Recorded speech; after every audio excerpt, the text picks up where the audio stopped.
Bonjour à tous, bienvenue dans Pourquoi j'ai dessiné mes premiers dessins 2022. Pour les nouveaux venus, voici comment ça va se passer. Je commence par le contexte, puis l'histoire du dessin, et pour finir, des chaînes à vous faire découvrir. Allez, c'est parti. Comme vous devez vous en douter, pour ceux qui suivent chronologiquement les vidéos, c'est-à-dire même pas 1% des gens qui regardent ce format, au début 2022, j'étais complètement brûlé par le travail et le quart de la fresque Wakfu. Donc il a fallu que je me détende. Et je remercie Epic Games d'avoir offert Loupiro pendant la période de décembre, car ce fut ma plus grosse surprise et pendant tout le mois de janvier j'ai pu me détendre. J'ai passé 125 heures en un mois, donc oui, je me suis bien détendu là-dessus. Ça a fait le même effet que Hades et Darkest Dungeon en 2021. Je les ai siphonnés. Mais bon, on n'est pas là pour parler de jeux vidéo, on est là pour parler de dessin. Sauf que j'avais envie d'expliquer pourquoi mon premier gros dessin de 2022 est arrivé en fin janvier. Honnêtement, c'est pas le dessin le plus tardif que j'ai pu faire durant une année. Mais du coup, pourquoi avoir dessiné ça? Eh bien, 2022 est l'année du tigre, et c'était bientôt le nouvel an chinois. J'avais envie de démarrer l'année avec un dessin d'encouragement à moi-même. Là où celui de la Saint-Valentin, j'avais juste envie de détente, de faire un truc mignon. Bon, par contre, la cloche de Pâques, c'est juste moi qui ai eu un gros délire à force de voir trop d'Elden Ring durant cette période. Vous avez tout le contexte, donc on va enchaîner sur l'histoire. Alors, comme je l'ai dit plus tôt, je voulais un dessin qui m'encourage pour affronter cette nouvelle année. Et clairement, cette moitié de 2022, je peux dire qu'il m'en faudra du courage. Du coup, je voulais quelque chose d'épique, symbolisé par mon petit chibi affrontant un terrible tigre. En gros, quelque chose d'impressionnant. Si au départ j'imaginais un simple face-à-face, avec un tigre gérant de feu, je me suis dit que ce serait trop classique comme mise en scène. Mais j'ai quand même gardé l'idée d'un tigre massif qui prendrait tout l'espace. Je reconnais qu'au final, mon tigre est tellement obèse et massif qu'il ressemblerait plus à un ours dragon plus qu'à un tigre, mais il est menaçant, moi. Juste un petit peu? Ouais, bon, sinon la pose imaginée pour mon chibi n'a pas trop bougé. Brandissant son stylet et sa tablette, en guise de seule arme et de défense, car l'art serait ma force pour affronter 2022. Non, désolé, j'arrive pas à garder mon sérieux. C'est tellement cliché.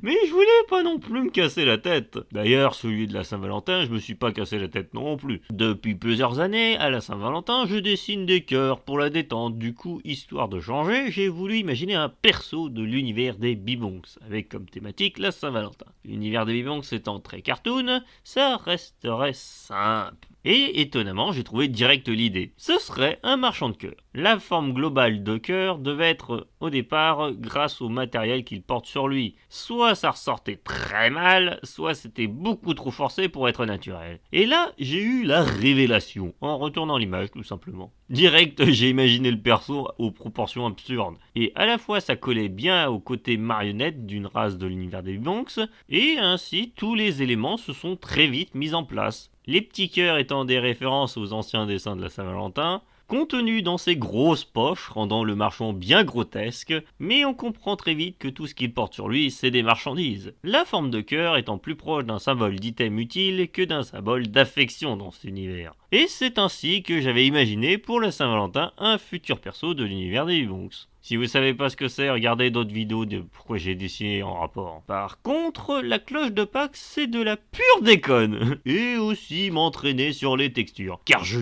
galère à faire ressentir la matière. Genre mes dessins défragmentés, on devine pas forcément de quoi est fait tel ou tel élément. En tout cas, malgré que la texture soit travaillée, j'ai fait ça en très peu de temps. Et en ce qui concerne le style visuel, je voyais tellement de Elden Ring que forcément, je voulais faire un truc dans ce délire-là, imaginant tous les symboles de Pâques en un perso à la fois absurde et un peu dans l'esprit des Souls. Sérieux, il n'y a vraiment pas eu de réflexion, l'idée est arrivée direct. Une cloche qui chasse un œuf tout mignon, et dès le départ je voulais qu'il y ait deux versions avec une ambiance et des couleurs différentes. Voilà, j'ai tout dit. Pour être honnête, il n'y a pas grand chose à dire sur lui.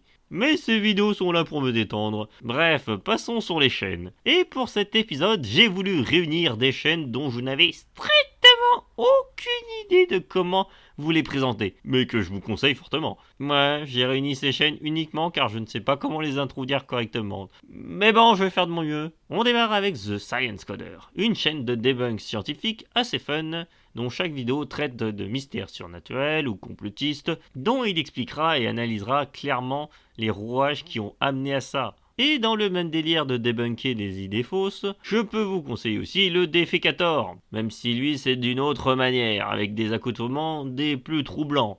Et d'ailleurs, en parlant de choses perturbantes, je ne peux que vous conseiller l'occulture, pour vous parler de tous ces objets et légendes associées à l'occulte. Voyez cette chaîne comme un wiki vidéo de tout ce qui peut être un élément surnaturel, considéré généralement comme maléfique. En gros résumé, chaque vidéo analyse très bien l'historique derrière le mythe, tout comme Archéotoy avec les jouets. D'ailleurs, ils ont fait des vidéos ensemble, d'où la découverte de cette chaîne atypique, que je trouve pas si sombre que ça. Mais si vous voulez rester dans le rationnel, je vous conseille j'arriverai jamais à prononcer. C'est des vidéos courtes sur des sujets scientifiques et physiques expliqués de façon claire avec une animation adorable. C'est accessible à beaucoup et je parie que beaucoup de vos profs doivent avoir utilisé ce genre de vidéos au même niveau que C'est pas sorcier et Jamie. Un peu de savoir, ça ne fait pas de mal. Mais je peux comprendre que toutes ces vidéos traitant de sujets scientifiques ne puissent pas vous passionner forcément, surtout pour ceux qui ressortent d'examen. Donc voici une chaîne pour vous détendre. Et quand je vous dis détente, c'est vraiment débrancher votre cerveau en faisant ça. Car je vous présente Carameru. C'est une chaîne contenant des vidéos ultra courtes, mais avec un style simpliste, mais d'une qualité délirante en termes d'humour absurde. Franchement, merci Mr. Fox pour cette pépite. J'ai rien de plus à rajouter dessus. C'est grandiose. Bon, allez, pour finir de façon absurde, je vous conseille une chaîne de création en carton. Je déconne même pas, c'est génial. Il y a vraiment une chaîne où ils fabriquent des trucs en carton. Bon, pourquoi j'adore cette chaîne, c'est surtout parce que j'ai fait des créations en carton quand j'étais plus jeune, donc ça a forcément un petit affect. C'était ma sélection de chaînes à vous faire découvrir. Vous allez quand même pas me faire croire que sur tout ce que je vous ai présenté, il n'y en a aucune que vous ne connaissez pas. Bref, la prochaine fois, on parlera d'un fanart d'un jeu indé pas encore sorti. Si vous voyez ce que je veux dire. Comme d'habitude, le DeviantArt, le Ars Nation et le Instagram pour voir toutes mes créations, le Twitter pour l'actu, ainsi que Patreon et Tipeee si vous voulez soutenir mes vidéos financièrement, afin que je fasse plus d'efforts dans mes vidéos. En attendant, j'espère que ça vous aura plu, je vous laisse, allez, à la prochaine, bye.